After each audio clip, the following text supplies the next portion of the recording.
Welcome to another Thursday. I didn't know how to start things. I just decided to start throwing my hands around. Normally I try and think of like maybe there's a way I can start off a video or something here and there. Nothing really came to mind for this because today we're talking about William Carmine, the next Carmine who won out the poll for this time. I might have something here. Who knows? If not, here's Baby Yoda, the child. You can have that. Anyway, William Carmine. This is probably I want to say the second most talked about or most in-depthly looked at Carmine, but behind Fredo. Yeah, maybe Gary. William had more than Gary. So Lizzie had a little bit more than him though. So we'll go William right now. Trust me, Fredo and Gary are still coming. I can guarantee you that. But we're talking about William today, who, fun fact, has not yet made an appearance in any of the games. The only reason I say that is because we got Germod in the games now, so, you know, there's a chance that they can just seep through. Just like Jace, he made it into Gears of War 2, and then he became a prevalent character. You also had Barrick, who started off in the comics. He ended up in the games. William hasn't made that transition yet in any way, shape, or form. Even Alex Brand ended up as a very exclusive thing in Judgment that only some people got. So just getting William in anything else would be impressive, especially since he's a Carmine. So yeah, let's jump in and talk about Will. Yeah, William Carmine. Let's do this. Starting off with good old William. We'll start with saying he's the oldest Carmine that we've ever seen. Even older probably than Clay at this current moment. I was about to say Carmine, but they're all Carmines. He looks like he's roughly maybe in his beginning to mid-60s. He's been through battles. He's definitely a veteran. We even learned he's a sergeant, so his title will be below Clayton's currently, but at the time that we know of, and I believe still, he is above good old Marcus Phoenix. Well, no, he's on the same level. He's not above Phoenix. He's on the same level. They're both sergeants. So pretty much how we start off meeting William for the first time is he's in the barracks pretty much 6 weeks after the UIR signed the armistice saying war's over, everything's done, Hammer of Dawn and all that's gone off. It's finished. Everything is done. He's sitting in the barracks pretty much, I want to assume, over near Afira, near Jacinto even. And I'm just saying near Jacinto. It's definitely not going to be at Jacinto because of the plateau they're on. Don't worry, we'll get into that part. So we go over to him and we see, at this point we don't even know it's William at the time, or Carmine I should just say from here on out, or Will. He's just looking at a photo pretty much just sitting there, and it's a photo of him along with 3 others, and in case you're wondering, he's the one with the helmet on, a Carmine, go figure. And it's pretty much of back during the Pendulum Wars, pretty much like when we were having a victory and they were winning, that was one of their victories they had. And even he says, like, I'm not going to go explicit because Will likes to have a bit of language that I don't want to say on this because of YouTube, but he's just like, damn. Because he's reminiscing, he's remembering, because you end up learning as he walks on over to pretty much relinquish his equipment and his weapon known as Nina. We'll get a Nina too, don't worry. That he's done. He's retiring, he's finished, the war's over, and he figures, I'm done too. He's putting in his time, he's retiring, he's done. Now, at the time, this is only 6 weeks after, like, a close to 80-year war, so he's pretty much, like, you know, the military still has everything set up, everything's still going on, so it's not like it's just like, oh, you know, all the soldiers are done, the military stuff is kind of calmed down. No, there's, you know, people probably haven't even put, like, tarping on the tanks yet. Tapes, jeez. You know, everything's still, like, fresh. It's only 6 weeks after. So he goes in, and he goes up to one of his friends. Lieutenant Dane Forge is his name. And he's pretty much relinquishing, saying, I'm done, I'm retiring, here's my equipment. And Dane just says, you old bastard, it's about time you finally hung it up and got out of here. Again, I'm not going to go into the language, because YouTube. But yeah, he goes in and just says, just like, yeah, I'm done. I'm sick and tired of this. I'm tired of war. I'm getting out of here and being done with it. And they pretty much also bring up to Will another thing you learn, which brings up a lot of questions. They say, oh, well, the war's finally over and you can finally have children of their own. And you say, well, one reason I never had children was because of the fact I didn't want them to be a part of war. Even though it's over, I'm still not going to have them. So you end up learning he's definitely not the father of the Carmine brothers, which really wouldn't work out timeline-wise either, because that would mean that as of Gears of War, the original, and this is the day of Emergence Day it's taking place, 14 years in the future, like, the oldest would have to be 14. Even if he did, like, for some reason or make it out of that day, or he already had kids or something like that. If they were just born that day, or let's say they were only like 2 or 3 years old, or the oldest would have to be 4 for them to hit 18 by the time 14 years later, which still wouldn't sync up because Anthony was over 18. Ben would have been 18 by then, and he was the youngest. So you can already throw out father. That definitely isn't a thing.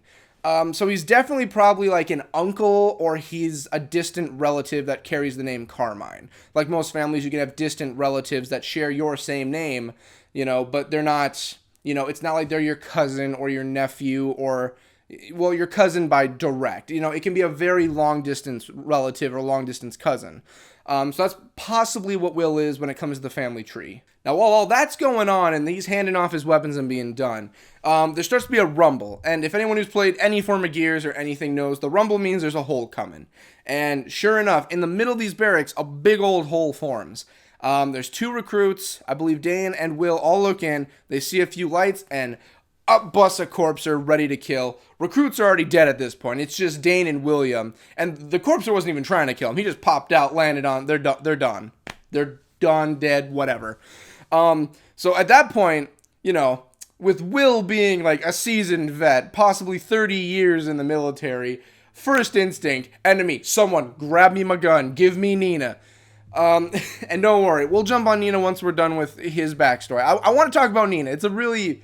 It's interesting. It makes you think. But anyway, Dane's able to throw him his gun, and he has Nina now. At this point, the grubs are already starting to come up, the locust drones. Dane just through a wall gets impaled by the corpser. The corpser's already got 3 kills, and roughly it's maybe only been like 5 minutes this has been going on, maybe even less. So there's Will just unloading. Lone survivor in these barracks so far. He starts to reload, and while he's reloading, that's when... the very first appearance on the surface to humans, RAAM appears, comes up, and just grabs Will by the throat. And at that point, Will can barely breathe, and he's asking, like, what are you? What is going on? Like, what are you specifically? Classic RAAM. Doesn't even say a word, just while he's holding them. He's got his knife in the other hand, right under the chin, just fish hooking from the bottom, just under. And that's the end of Will. Literally... 10 minutes into E-Day, the first Carmines already died.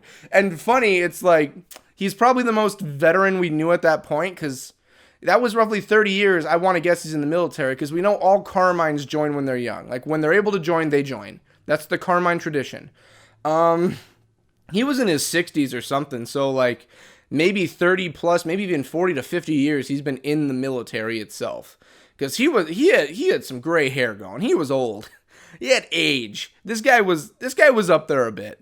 Yeah, and he's gone. He was the first one. Again, distant relative. He wasn't like, maybe he was an uncle, but I'd like to assume he was distant because, I didn't have any kids. And you'd think like someone would have mentioned like, oh, hey, Uncle Will, maybe Gary would have been a scare sign. That's not a thing, especially age difference. That wouldn't have worked anyway either.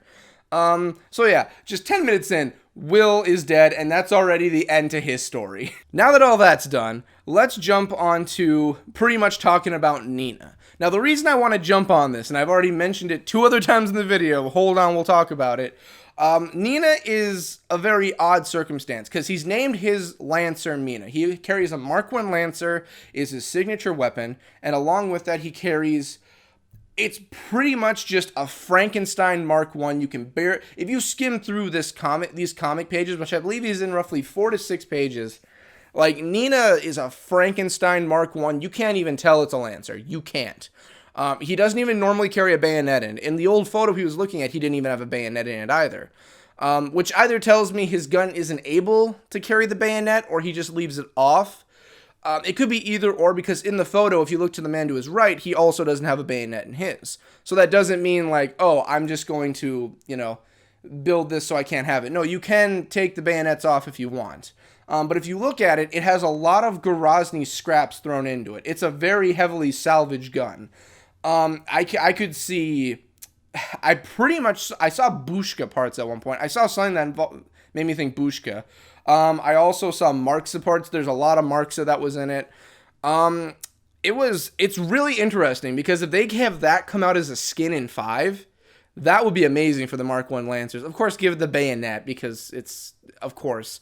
But damn, it's crazy to look at because he's been in the military for that long. And I'm not military at all. I don't claim to be. I'm not. I just play Gears of War. But if I think correctly, I believe you are issued a gun once you're in the military. It's like you're given, like, you have been issued your firearm or something. And normally you carry it around with you wherever you went. That'll be your gun, I believe. Again, I'm not military. I could be completely wrong. But it does seem like he's carried this gun around for like roughly 30 to 50 years. And whenever something broke or is unfixable or something's wrong, he would salvage things off of enemy weaponry and rebuild his gun. One thing I like is there's the character Zaid from Mass Effect 3, 2 and 3. He has his own gun. I forget what it's called. It might be called Lucy. I don't think so. It's the same story. He has a gun that's been so heavily scrapped. It got to the point for him, though, where it wouldn't fire anymore. But he would constantly scrap it and keep it together. And even Carmine says at one point with his gun, like, you know, it is such a scrap together gun. There are so many bits and pieces of UIR into it. But at its core, this is still a Mark 1 Lancer. At the time for them, it was still a Lancer because the Mark 2s weren't made. But he said, this is still a Lancer. This is still my Lancer. You know, this thing's like 95% bits and pieces from UIR, other Lancers. But this is still 5% what it originally was. This is still my gun that I use. So if you look at it, it's a really interesting gun. And I don't mind talking about it when I do the Mark 1 Lancer video whenever I get to it. But, you know, Nina, I didn't feel it had enough to talk about its own discussion. So I'll probably talk about it here and then in the Mark 1 Lancer video. But Nina is like one of the craziest and amazing and thought-provoking guns I've seen so far in this game because it's a Mark 1, but it's so heavily salvaged. And they bring it up in the books, and they bring it up also in the games, like Judgment. COG law says you can't, military-wise, carry the enemy gun. You can't pick up the gun and use it. That is strictly prohibited, and it is a criminal offense military-wise for the COG. Baird mentioned this in Judgment, saying, like, we didn't have a choice. We had to do something, or else we were going to die. They bring it up in the books also. Like, for instance, one of the reasons that the Locusts were such a deadly threat was they would constantly go around and salvage items or take things to use for them as they went through cities. So they would pick up Lancers like you'd see in the games because they used them also because they salvaged them and took them, and they would use Lancers. COG-wise, though, up until a few years later on to the war, they had the rule of no hammerburst, nothing enemy-wise can you use. It is against the law COG-wise. That's why civilians would use hammerburst and everything because they weren't a part of the military portion of the COG. But later on, throughout the story, it kind of got to the point where rules and laws like that were thrown out the window. For instance, in the Nasher video, I said you had to be specially certified to use a Nasher. That was thrown out the window and people were just given Nashers. It got to the point far into the war where they finally said, screw it, pick up whatever gun you can. We have a war to save humanity at this point. So I'm guessing back then the law was more strict, but again, he salvaged his gun. He was putting things on it. I don't think it was to the point where he was carrying an enemy gun because he even said, at its core, this is still my firearm. So yeah, I guess he must have just found a bylaw and just like a loophole and just went through that way. Yeah, that's like all I can think of for Will. Again, he was only in like 4 to 6 pages of the Rise of RAAM series in the very final chapter. There was nothing else William Carmine related in anything. That's the only time he's ever popped up in any form of anything. Yeah, it was good. I mean, like, for a character so little introduced, he was great. Especially since you figure out the badass Carmine. The only Carmine to ever be on Earth. Sorry for the lighting. Lily's doing her own thing over here. But the only Carmine to ever have his face revealed. And it is shown he does have the helmet later on. It looks like the Recruit Carmine helmet. But, you know, around for a long time before he died. So it shows that the Carmines can live a while before they die. So careful, Clay. Just watch out. Yeah, William Carmine. The distant relative we barely know anything about with no children. Great guy. So that'll do it for today's episode. I don't know what else to go on for Will. Like, comment, subscribe. Thank you all for watching these. I very much appreciate it until I can figure out the daily video stuff. This is probably going to be like once a week for the gear stuff like I normally do. Thank you guys so much for watching. There's a store, Patreon, do all of that. You guys have a great one. See you next time.